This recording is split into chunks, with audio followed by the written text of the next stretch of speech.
Hi, my name is Gibson, and I'm the co-owner and creator of the Personal Development School. This is your daily breakthrough video, and in this video, I want to talk to you a little bit about the fear of being replaced.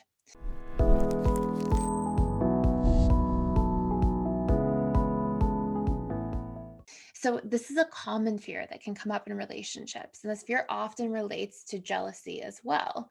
Because often, when you're feeling jealous or perhaps possessive in a romantic relationship dynamic, it's because you are fearing the loss of somebody and fearing somebody else coming in and taking your place. And so, this is a fear that we often see for anxious preoccupied primarily, but we definitely can also see for both avoidant attachment styles. So, I want to talk about in this video a little bit in terms of like what we can do and what some of the root causes are. And then some steps you can take if you find yourself caught in this fear, because there's some really important and profound things to realize.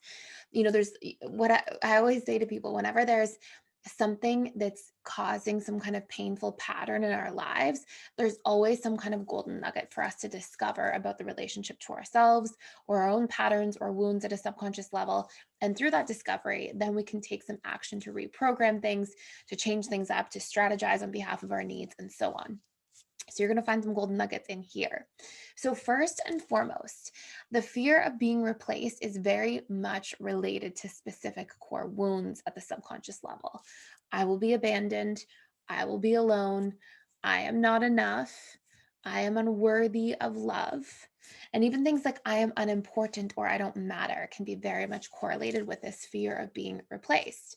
And so obviously when you see some kind of dynamic that's triggering, whether it's somebody coming up and speaking to your romantic partner and it feels, uncomfortable for you, if you have this wound or this fear, maybe this is, you're seeing a shift in the pattern of a relationship.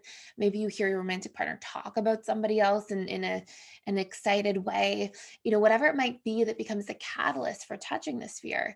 There are definitely either one of those core wounds I mentioned or multiple of those core wounds I mentioned. And what is required is that at the subconscious level, you were able to go in there and reprogram these things, show up to do the inner work and heal some of these ideas. Because as long as we have these programs at a subconscious level, we're going to keep reprojecting them back out onto our external reality and then reliving that pattern and fear again. So, what I want you to understand so far is that it's not about the situation externally as much as it's about the core meaning that you give to that situation when you see whatever the catalyst is to trigger that fear of being replaced. It's the meaning you're giving to that situation, which is based on old core unresolved wounds that are then creating some of that dynamic. So that's part of this situation. Another two things that are really important to recognize are number two out of three, because I already told you one, is I often see that there's a big correlation here with some kind of painful past experience. So when people have a fear of being replaced, I've often seen things like, there's, two parents divorce, for example, and one parent goes and starts a new family and they have new kids, and then there's this feeling from the child of that original unit in the family of like, oh, they have new kids and I'm just being replaced, and there can be big wounds that come from that. So it's essentially some kind of unresolved past trauma, and not necessarily some severe trauma, but that is a traumatic experience for a child to go through. So there can be something like that. There can be some kind of replacement wound where you felt abandoned by your best friend and they seem to replace you with a new best friend, a family member, whatever it might be. And what you really want to do is give your mind some context, because when we have context, we're able to understand. We can sort of take a look a little bit deeper and start resolving where some of these things may be originating from. Now, you don't have to have context to solve the problem, but it's a very useful thing. And it also helps you to separate a little bit and sort of disidentify and be able to witness the experience when it does come up and realize, oh, this is like my inner child with this unresolved wound here in the situation that's being activated. And remember, all of these things are able to be reprogrammed. Now, this is the next most important thing here. Okay. And this is that you, if you have these deep patterns of fear of being replaced, you are likely trying to derive your sense of self-worth and self-identity more from the outside in than from the inside out. And what we'll see is like, of course, nobody would ever want to be replaced. They're not like, oh, I would love if my, romantic partner replaced me with somebody else. It's never going to feel good to anybody, but it's not necessarily something that the average securely attached person will worry about or will fear. And a lot of this comes from the fact that they're really good at not abandoning their own identity. And this is so important for the health and well-being of our relationships. And what's even more important for the health and well-being of our relationships is that if we are anxiously attached or fearful, avoidant, leaning anxious, if we're giving up our sense of self all the time, then it becomes a bit of a shadow for us, right? I'm replacing myself with somebody else. I'm foregoing my own needs, my own boundaries, my own sense of self, my drivers in life, my goals, the things I'm passionate about, whatever it might be in the 7 areas of life. I may be repressing my relationship to my career, to money, to whatever it might be: career, financial, mental, emotional, spiritual, physical relationships, friendships, family members. I may be repressing those things because I'm trying to, you know, get my attention and love and approval and sense of self from the outside, from the romantic partner specifically, to the exclusion of the other important areas of my life needed for balance. And this is something that's so common for anxious, preoccupied. And by the way, fearful avoidance too. By the way, I have a really in-depth course on this, and you can check it out. There's a free trial. You can like go in. If you don't like the experience, you get your money back.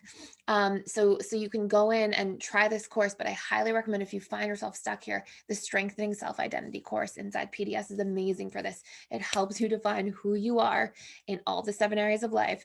It helps you get clear on your boundaries you need from different relationships, whether it's your romantic relationship, your friendships, your family relationships, your working relationships. It helps you align with your morals and vision and values. And then it also helps you get clear on your personality needs, what you need in general, and then set up strategies and ways of actioning these things in your life.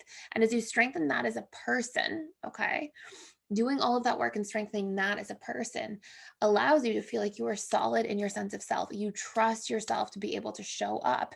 And if you're not abandoning yourself, then you feel like you can also navigate a breakup, or, if somebody's flirting with your partner or whatever it might be, that's this catalyst for this big, profound fear of being replaced. You'll instead feel like, okay, you know what? This situation's happening. It's not a threat to my identity. You are more than allowed to set a boundary as a human being if something makes you feel uncomfortable. But what we don't want to be operating from is a place of like intense anxiety or paralyzing fear if we feel that there's some kind of situation or catalyst that triggers this fear or idea that we could be replaced at any time.